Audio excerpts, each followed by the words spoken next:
हिंदी में यूपीएससी की तैयारी से संबंधित प्रोग्राम्स को देखने के लिए सब्सक्राइब करें study IQ IAS Hindi. Hello दोस्तों, स्वागत है आप सबका स्टडी IQ IAS हिंदी पे। मैं ललिता दहिया। दोस्तों 2024 से लेके 2013 तक के पॉलिटी के मेंस के जो PYQs हैं वो हम कर रहे हैं। 2023, 2024, 23 और 22 ये सारे कंप्लीट हो चुके हैं और 2021 के जो PYQs हैं उनमें हम प्रवेश कर चुके हैं पहले ही। यदि आपने वो पिछली क्लासेस नहीं देखी तो एक बार जरूर जाके देख लें। आज का प्रश्न आपके सामने है। ये 2021 में पूछा हुआ प्रश्न है और प्रश्न क्या है पहले इसे समझने का प्रयास करते हैं। विविधता, इक्विटी और समावेशिता सुनिश्चित करने के लिए उच्च न्यायपालिका में महिलाओं के लिए अधिक प्रतिनिधित्व की वांछनीयता पर चर्चा करें। यानी जो हायर जुडिशरी है उसमें महिलाओं की अधिक प्रतिनिधित्व की वांछनीयता क्यों है ना? क्या होगा, क्या लाभ होगा यदि हम महिलाओं का एक उचित प्रतिनिधित्व हायर जुडिशरी में सुनिश्चित करने का प्रयास करेंगे। तो सबसे पहले इसका परिचय में हम कुछ डेटा वगैरह दे सकते हैं। उसके बाद हम बात कर सकते हैं कि महिलाओं की कम संख्या कारक 3-4 पॉइंट में बता सकते हैं। फिर लाभ क्या होगा, है ना, फर्स्ट पॉइंट है ना, कारक। फिर लाभ क्या होंगे यदि महिलाओं का उचित प्रतिनिधित्व होगा हायर जुडिशरी में। उसके बाद क्या क्या उपाय किए जा सकते, और फाइनली हम निष्कर्ष लिखेंगे तो हमारा आंसर कंप्लीट माना जाएगा, है ना। बिल्कुल सिंपल प्रश्न है। यहाँ पे हम परिचय में लिख सकते हैं कि न्यायपालिका में विविधता न्यायिक प्रणाली में जनता का भरोसा और विश्वास बनाए रखने का आधार है और यह सुनिश्चित करता है कि न्यायपालिका उस समाज को प्रतिबिंबित करे जिसकी वह सेवा करती है, निष्पक्षता और समावेशिता को बढ़ावा देती है ना। यानी ये कुल मिला के ये कहना चाह रहा है कि हर वर्ग का प्रतिनिधित्व जुडिशरी में होगा, तभी जाके हम समावेशिता, विविधता और इक्विटी को सुनिश्चित कर पाएंगे। यहाँ पे हम बताएंगे कि हालांकि उच्च न्यायपालिका में महिलाओं का जो प्रतिनिधित्व है वो काफी कम है। 2023 तक सुप्रीम कोर्ट में 34 जजों में केवल 4 महिलाएं थी और यदि उच्च न्यायालयों की बात करें तो महिला न्यायाधीश कुल न्यायाधीशों का केवल 11.5% ही प्रतिनिधित्व करती हैं। यानी कुल मिला के हम यदि सर्वोच्च न्यायालय और उच्च न्यायालय यानी हायर जुडिशरी के दोनों लेवल पे देखें तो हमें महिलाओं का प्रतिनिधित्व काफी कम दिख रहा है। हमने भूमिका में ये बात बता दी क्योंकि वांछनीयता पर चर्चा करनी है। उसके बाद फर्स्ट पार्ट हम बता देंगे कि आखिर क्या कारक है जिसके चलते महिलाओं का प्रतिनिधित्व कम है। सबसे पहला कारक है पितृसत्तात्मक समाज, यानी पारंपरिक लैंगिक भूमिकाएं और सामाजिक अपेक्षाएं अक्सर महिलाओं को कानून के क्षेत्र में दीर्घकालिक करियर बनाने से हतोत्साहित करती हैं। ठीक है, ये एक बड़ा कारण है कि महिलाओं की भागीदारी कम है। दूसरा कारण है अवसरों की कमी। महिलाओं को मार्गदर्शन और नेटवर्किंग के कम अवसर मिलते हैं जो उनके कानूनी क्षेत्र में करियर उन्नति के लिए काफी महत्वपूर्ण होते हैं। तो इन अवसरों की कमी के चलते भी महिलाओं की जो भूमिका है वो हमें कम देखने को मिल रही है। फिर कार्य जीवन संतुलन, कानूनी व्यवसायों की मांग पूर्ण प्रकृति, है ना, काफी समय चाहिए महिला को। जो भी महिलाएं न्यायिक क्षेत्रों में काम कर रही हैं, है ना, तो मांग पूर्ण प्रकृति तथा महिलाओं से घरेलू जिम्मेदारियों को संभालने की सामाजिक अपेक्षाएं अक्सर उनके करियर में बाधा डालती हैं। तो बेसिकली 3 बड़े रीजन हमें देखने को मिले जिसमें पितृसत्तात्मक समाज है, अवसरों की कमी है और कार्य जीवन संतुलन इत्यादि के जो मुद्दे हैं वो महिलाओं से जुड़े हुए हैं, जिसके चलते हमें महिलाओं का प्रतिनिधित्व काफी कम देखने को मिलता है। यदि हायर जुडिशरी में महिलाओं का अधिक प्रतिनिधित्व होगा तो उसके क्या लाभ होंगे, यानी क्यों वांछनीय है, क्यों जरूरी है कि हायर जुडिशरी में महिलाओं का प्रतिनिधित्व बढ़े। तो सबसे पहला कारण है कानूनों की विविध व्याख्या, यानी महिला न्यायाधीश अलग अलग दृष्टिकोण और अनुभव लेकर आती हैं जिससे कानूनों की अधिक व्यापक और सहानुभूतिपूर्ण व्याख्या हो सकती है। यानी जब महिला न्यायाधीशों की संख्या बढ़ेगी तो इस बात की उम्मीद जा सकती है कि जुडिशियल सिस्टम में समावेशिता और एक सकारात्मक दृष्टिकोण भी उत्पन्न होगा या बढ़ेगा। दूसरा रोल मॉडल, उच्च न्यायपालिका के पदों पर महिलाओं की बढ़ती दृश्यता अधिक महिलाओं को कानून के क्षेत्र में करियर बनाने के लिए प्रेरित और प्रोत्साहित कर सकती, तो रोल मॉडल के तौर पे भी वो काम कर सकती है। और फिर जन विश्वास में वृद्धि, यानी लैंगिक विविधता वाली न्यायपालिका जिस जनसंख्या की सेवा करती है उसकी विविधता को प्रतिबिंबित करके न्यायिक प्रणाली में जन विश्वास को बढ़ाती है। यानी यदि महिलाओं का प्रतिनिधित्व बढ़ेगा तो न्यायिक प्रणाली में जन विश्वास भी बढ़ेगा।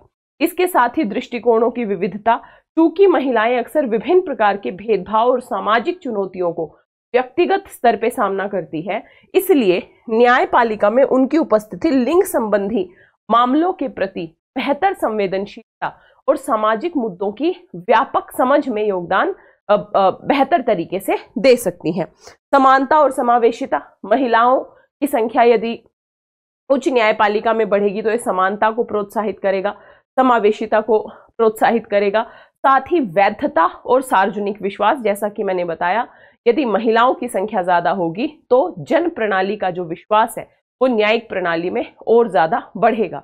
इसके साथ आप एक पॉइंट लिख सकते हो, अंतरराष्ट्रीय प्रतिबद्धताएं और सर्वोत्तम प्रथाएं। यदि हम अंतरराष्ट्रीय प्रतिबद्धताओं की बात करें, उदाहरण के तौर पे हम यदि SDG गोल नंबर, लक्ष्य नंबर 5 की बात करें, जिसका उद्देश्य है लैंगिक समानता प्राप्त करना और सभी महिलाओं और लड़कियों को सशक्त बनाना, तो महिलाओं की भागीदारी SDG गोल्स को प्राप्त करने का भी एक आधार हो सकती है, यानी अंतरराष्ट्रीय प्रतिबद्धताओं की पूर्ति का एक माध्यम हो सकती है। ठीक है, तो ये वांछनीयता है। इन वांछनीयताओं के चलते हमें हायर जुडिशरी में महिलाओं की भूमिका को बेहतर तरीके से बढ़ाने का प्रयास करना चाहिए। अब हम बता सकते हैं क्या उपाय हो सकते हैं। तो सीटों का आरक्षण ना, एक प्रयास ये हो सकता है कि हम जुडिशरी में कुछ सीटें महिलाओं के लिए आरक्षित रखते, जिससे उनका न्यूनतम प्रतिनिधित्व कम से कम सुनिश्चित हो जाए। दूसरा, संवेदीकरण कार्यक्रम, मौजूदा न्यायाधीशों और कानूनी पेशेवरों के लिए लिंग संवेदीकरण कार्यक्रम आयोजित करने से अधिक समावेशी वातावरण बन सकता है, का निर्माण हो सकता है जुडिशरी के अंदर। साथ ही मेंटरशिप कार्यक्रम, महिला वकीलों के लिए मेंटर जो शिप कार्यक्रम है वो स्थापित करने से उन्हें अपने करियर में आगे बढ़ने के लिए आवश्यक मार्गदर्शन जो है वो समय समय पे किया जा सकता है। तो यहाँ तक आते आते हमने एक पूरे बेसिक तरीके से क्वेश्चन के स्ट्रक्चर को पूरा कर दिया। हमने भूमिका लिख दी, हमने कारक बता दिए कि क्या कारण है महिलाओं की भूमिका कम है। उसके बाद हमने 6-7 पॉइंट में जो क्वेश्चन हमसे पूछा था, वांछनीयता यानी क्यों जरूरी है, क्या होगा यदि महिलाओं की भागीदारी हम बढ़ा देंगे हायर जुडिशरी में, तो वो बता दिया। और उसके बाद फिर हमने उपाय भी बता दिए कि क्या क्या किया जा सकता है। और फाइनली हम निष्कर्ष के तौर पे बता सकते हैं, भारत जैसे विविधतापूर्ण देश के लिए लैंगिक विविधता वाली जो न्यायपालिका है वो आवश्यक है। यह सुनिश्चित करता है कि न्यायपालिका अधिक प्रतिनिधि और समावेशी हो, जिससे निष्पक्षता और समानता को बढ़ावा मिले। हालांकि सामाजिक प्रतिरोध और संस्थागत जड़ता जैसी चुनौतियां इन उपायों के क्रियान्वयन में बाधा बन सकती हैं। लैंगिक समावेशी न्यायपालिका को प्राप्त करने के लिए नीतिगत परिवर्तन, जागरूक कार्यक्रम और परामर्श पहल जैसे बहुआयामी प्रयास करने की आवश्यकता है। तो ये आपका पूरा का पूरा आंसर हो गया, बेसिक आंसर है ना, ध्यान रखिएगा। तो ये जो टॉपिक है ये सिंपली पूछ लिया गया था। यदि आप फिर से इस क्वेश्चन को देखोगे तो अब आपको आसान लगेगा। विविधता, इक्विटी और समावेशिता सुनिश्चित करने के लिए हायर जुडिशरी में महिलाओं के लिए अधिक प्रतिनिधित्व की वांछनीयता पर चर्चा करें। परिचय बता दिया, कम संख्या के कारक बता दिए, वांछनीयता बता दी, उपाय बता दिए और निष्कर्ष बता दिए। ठीक है, आशा करती हूँ समझ में आया होगा। एक बार खुद से लिखने का प्रयास करना। इसके साथ ही यदि आप 2026 या 27 में यूपीएससी का अटेम्प्ट देना चाहते हैं तो आप जुड़े हमारे P2I फाउंडेशन बैच से। ये बैच शुरू हो रहा है, 7 जनवरी से शुरू हो चुका है, तो जल्द से जल्द एडमिशन ले लें। एडमिशन लेने के लिए आपको स्टडी IQ की ऐप या वेबसाइट पे जाना है, या इस वीडियो के डिस्क्रिप्शन बॉक्स में लिंक दिया होगा, उस लिंक पे जाना है, कोड यूज करना है LD Live। LD Live code के साथ आपको बेहतर तरीके से डिस्काउंट के साथ ये बैचेस मिल जाएंगे। इसके साथ ही यदि आप 2025 में यूपीएससी का पीटी देना चाहते हैं तो SIP प्रोग्राम यानी सक्सेस इन प्रीलिम्स प्रोग्राम से ज़रूर जुड़ें। ये बैच शुरू हो रहा है 10 जनवरी से। LD लाइव कोड के साथ एडमिशन ले सकते हैं मात्र 5,999 में। ठीक है, चलते हैं नेक्स्ट क्वेश्चन पे। नेक्स्ट प्रश्न भी आपसे पूछा गया 2021 का ही ये प्रश्न है। प्रश्न आपके सामने है, भारत में सार्वजनिक नीति निर्माण को प्रभावित करने में दबाव समूह महत्वपूर्ण भूमिका निभाते हैं। यानी प्रेशर ग्रुप के ऊपर प्रश्न है और सीधे तौर पे पूछा कि सार्वजनिक नीति निर्माण को प्रभावित करने में दबाव समूह कैसे भूमिका निभाते हैं। First part. दूसरा, स्पष्ट कीजिए कि व्यावसायिक संघ सार्वजनिक नीतियों में किस प्रकार योगदान देते हैं। वही कहने का प्रयास कर रहा है कि ये जो दबाव समूह है, जो व्यावसायिक संघ है ना, विशेष तौर पे ये सार्वजनिक नीति निर्माण में कैसे योगदान देते हैं, किन किन तरीकों का प्रयोग करते हैं सार्वजनिक निर्माण में योगदान देने के लिए। यदि हम इसके स्ट्रक्चर की बात करें तो सबसे पहले परिचय में हम बताएंगे दबाव समूह क्या होते हैं, है ना। बेसिकली दबाव समूह का परिचय देते हुए हम भूमिका लिखेंगे। फर्स्ट पार्ट, सार्वजनिक नीति निर्माण में भूमिका क्या है, और सार्वजनिक नीतियों में सेम ही बात है ऑलमोस्ट। ये जो व्यावसायिक संघ है इस सार्वजनिक नीतियों को किस प्रकार प्रभावित करते हैं, यानी सार्वजनिक जो नीति बनाने में कैसे भूमिका निभाते हैं। ठीक है, और फाइनली हम निष्कर्ष।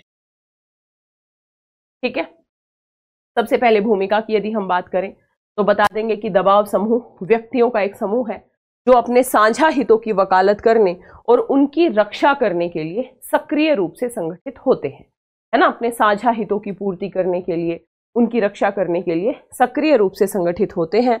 राजनीतिक दलों के विपरीत इनका ध्यान पूरी तरीके से सरकार पर प्रभाव डालकर अपने सदस्यों की जो चिंताएं हैं उनकी रक्षा करना और उन्हें आगे बढ़ाना होता है। यानी कुल मिला के दबाव समूहों का उद्देश्य किसी भी तरीके से अपने हितों की पूर्ति करना होता है। ये लॉबिंग, पत्राचार, प्रचार अभियान, प्रचार प्रसार, याचिका, सार्वजनिक बहस में शामिल होने या अन्य रणनीतियों के माध्यम से सार्वजनिक नीति निर्माण पर प्रभाव डालने का प्रयास करते हैं। ये नहीं भी लिखोगे तो हम आगे बताएंगे। हमने बेसिक दबाव समूह को परिभाषित करते हुए भूमिका बता दी। अब क्वेश्चन का फर्स्ट पार्ट कि सार्वजनिक नीति निर्माण को प्रभावित करने में दबाव समूहों की भूमिका, तो कैसे, क्या भूमिका है और किन हथकंडों के जरिए ये प्रभावित करते हैं। सबसे पहले लॉबिंग। ध्यान रखिएगा, दबाव समूह अपने हितों की वकालत करने और नीति निर्माताओं को अपने विचार प्रस्तुत करने के लिए लॉबिंग तकनीक का प्रयोग करते हैं।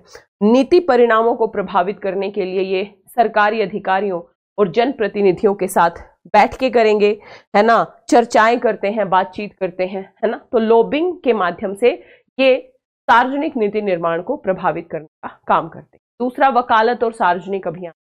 अपने हितों के संदर्भ में अक्सर अपने मुद्दों और चिंताओं के बारे में लोगों में जागरूकता बढ़ाने के लिए वकालत अभियान चलाते हैं। ध्यान रखिएगा, जनता का समर्थन जुटाने और नीति निर्माताओं पर अपनी मांगों को संबोधित करने के लिए मीडिया प्लेटफॉर्म्स का उपयोग करेंगे, सोशल मीडिया का उपयोग करेंगे, सार्वजनिक प्रदर्शनों और अन्य प्रकार के सार्वजनिक अभियान का उपयोग करते हैं। यानी वकालत और सार्वजनिक अभियान चलाकर भी ये जो सार्वजनिक नीति है, नीति निर्माण है, उसको प्रभावित करने का काम करते हैं। तीसरा, सार्वजनिक बहस और परामर्श।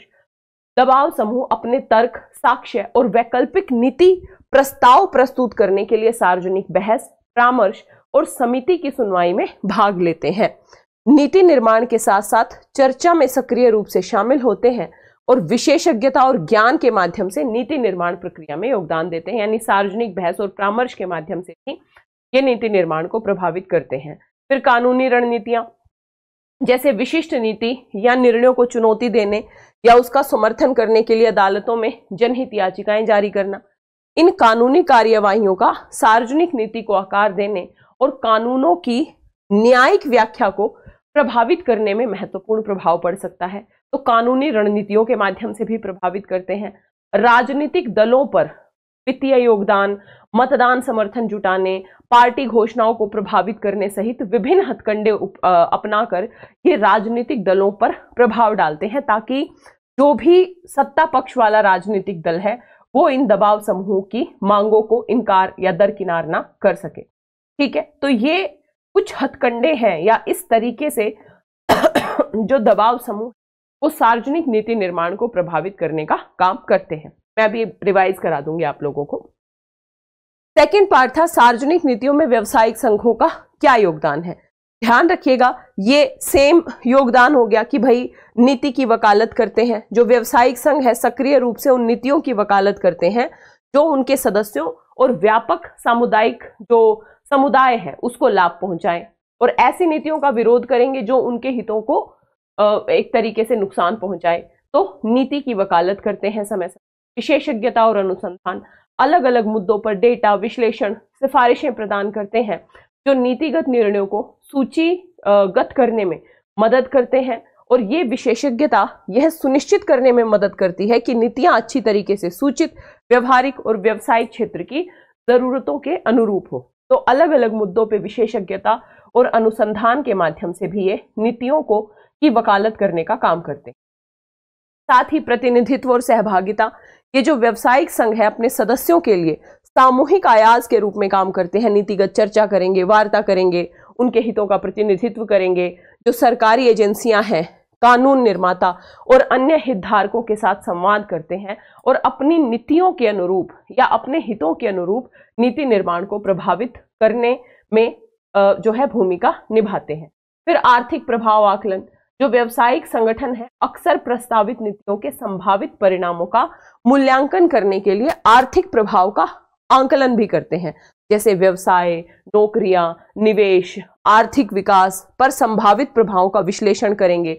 यदि ये प्रभाव नकारात्मक तौर पे उनके हितों को प्रभावित कर रहा है तो सरकार पर दबाव डालने का काम करेंगे कि नीति परिवर्तन हो, और यदि ये प्रभाव इनके हितों के अनुकूल है तो उस नीति को प्रोत्साहित करने के लिए सरकार पर दबाव डालने का काम करेंगे।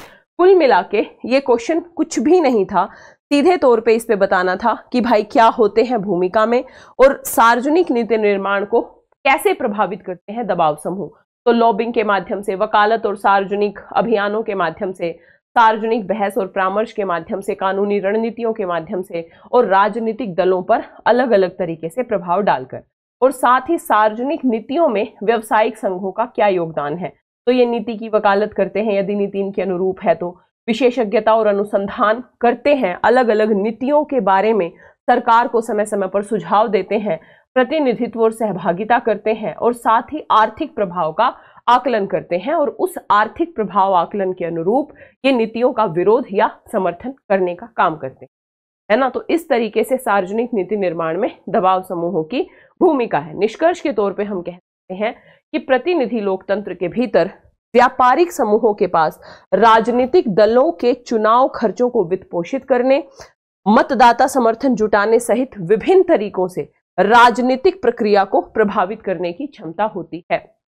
इसलिए दबाव समूह अपने हितों की पूर्ति करने के लिए, राजनीति को प्रभावित करने के लिए तमाम हथकंडों का सहारा लेते हैं। ठीक है, तो सिंपल दबाव समूह, और ये दबाव समूह आप बहुत आसानी से राजनीतिक दल और दबाव समूह में क्या अंतर है, दबाव समूहों के क्या काम है, क्या प्रणालियां हैं, ये सब गवर्नेंस का टॉपिक है, तो आप वहां पे इसको पढ़ते हैं बहुत ही अच्छे तरीके। ठीक है, तो आशा करती हूँ प्रश्न आपको समझ आया होगा।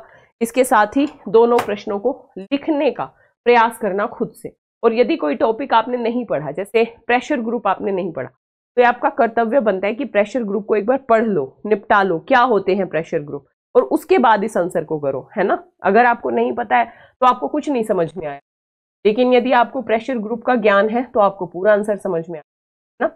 आप जुड़ सकते हैं मेरे Telegram channel Lalita Dahiya academy से, इंस्टाग्राम और फेसबुक पेज से। बाकी LD लाइव कोड का प्रयोग करके SIP या ये P2I बैच में एडमिशन ले सकते हैं। आशा करती हूँ क्लास अच्छी लगी होगी। मिलेंगे अगली परिचर्चा में, अपना ख्याल रखिएगा। Thank you so much. Hindi में UPSC की तैयारी से संबंधित प्रोग्राम्स को देखने के लिए सब्सक्राइब करें स्टडी IQ IAS हिंदी।